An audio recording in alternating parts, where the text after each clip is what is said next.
Hey, I'm Alex Radical from Board Game Co, and today I'm reviewing Punica, Rome vs. Carthage from Phalanx. Punica is a two-player hand management strategy game that plays out over 20 minutes. This is a prototype, maybe. This is a pre-order. I don't know if this is a final production or not. It might be final production. It might be prototype. Just take that with a grain of salt, and I'll have a link to the pre-order campaign down below. But with that said, Punica is a two-player head-to-head game all about hand management. It's an asymmetric game where you have the two different sides over here, Rome versus Carthage, because that would be a weird name if it wasn't Rome versus Carthage. And you're going to be going head to head by taking one of 4 core actions each round. There's really like 2 main actions, and there's 2 of the actions you can take. The main actions you can take are movement, is going to be the first one, where you can take any one of your units over here, an army or a fleet, and you can move it. There are some basic rules to follow. Fleets can move anywhere, so a fleet can go ahead, pop over there. Fleets kind of just they rule the seas. They can jump around the board however they want.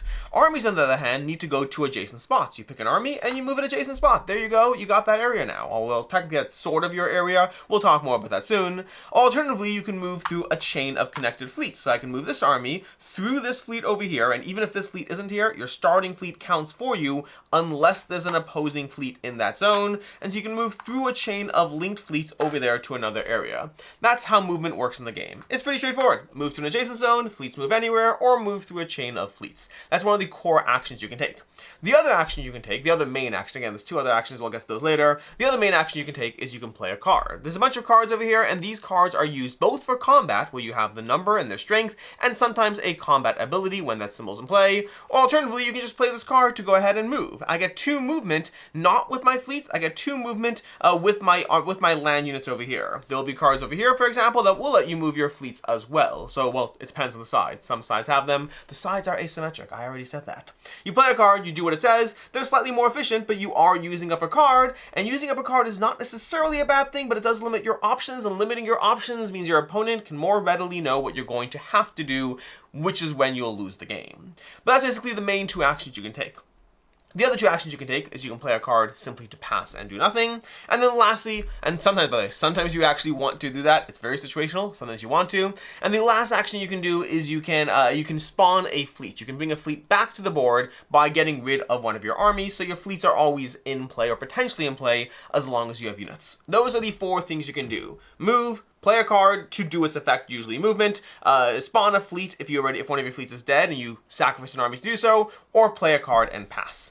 Why are you doing these things? To win. You're doing these things to win, but how do you win? You win the game one of 3 ways, and it's all printed on the player board. Either you take your opponent's capital. So if you take your opponent's capital, you simply and immediately win the game. Alternatively, you take 3 of their provinces. That's going to be these spots over here with these symbols on them. This island counts as a province for either side. If you capture 3 of your opponent's provinces, you immediately win the game. And the third way is if they have no more armies on the board. If their armies are all dead, you win the game as well. Those are the 3 ways you can win, and so you're trying to pursue those victories using those core actions. That's the general idea. Everything else, battle, let's cover combat. Combat may as well cover the rules for combat. The rules for combat are pretty straightforward. You march a bunch of units into a zone with somebody else. Maybe there's 2 units over there. I play this card over here. I move my 2 units into their zone to try to go ahead and take my place back so that I'm not 1 step closer to losing the game. A battle occurs where your starting strength is equal to the number of units you have, and both players pick a card to play face down. I'll go ahead, you know what, what I want to do over here. What I want to do, I could move. You see, I could even, maybe I'll do this. I'm going to regret it, but I'm just going to do it do I want to? I'll do it. I don't know. We're just going to show it. So I'm going to go ahead and play a card face down. My opponent's going to play a card face down. We'll actually pick this card for them. It's a great card to play. I don't know if I would do this tactically. This is not strategy advice, by the way. But they're going to play this card. I'm going to reveal my card and their card. And we did this simultaneously, by the way. I get to go ahead and add 1 strength to this. So currently my strength is now 3 versus 1. But I'm going to add 3 units. So over here, this is a battle effect, which means while I could do this out of combat to simply move 3 units, I could also do it in combat if I play it as a battle card, which means I can now move these units through this chain of ships over here to go ahead and add to the combat, making my total strength 6 to his 1.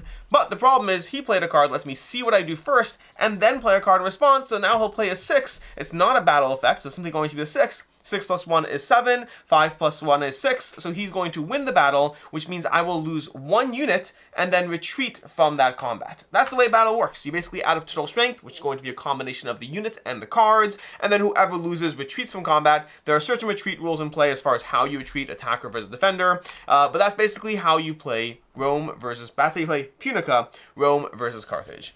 Which means it's time to review what I like, don't like, and see others not liking, all of that stuff, starting off with what I like.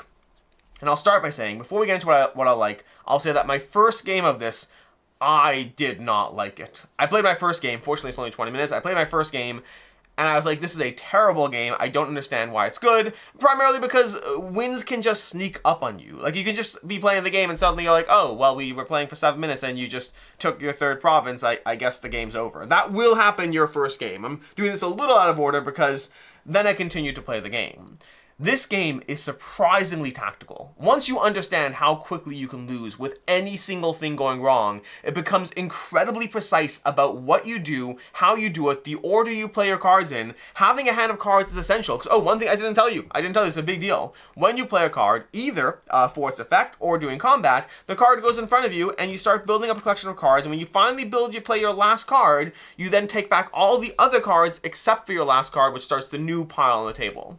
And that means the game is incredibly tactical because you know what your opponent has at any given time. You have these little player aid cards giving you a short overview. You have these full player aids for both players showing you both sides of all the cards they can do, and knowing fully what your opponent can do at any given point. Oh, they have a 2 and a 6 left in their hand. That gives me options. Do I try to feint out the 6? Do I go for that victory? Do I try to take a naval combat because I need to control the seas so they can't get to their 3rd province at a drop of a hat?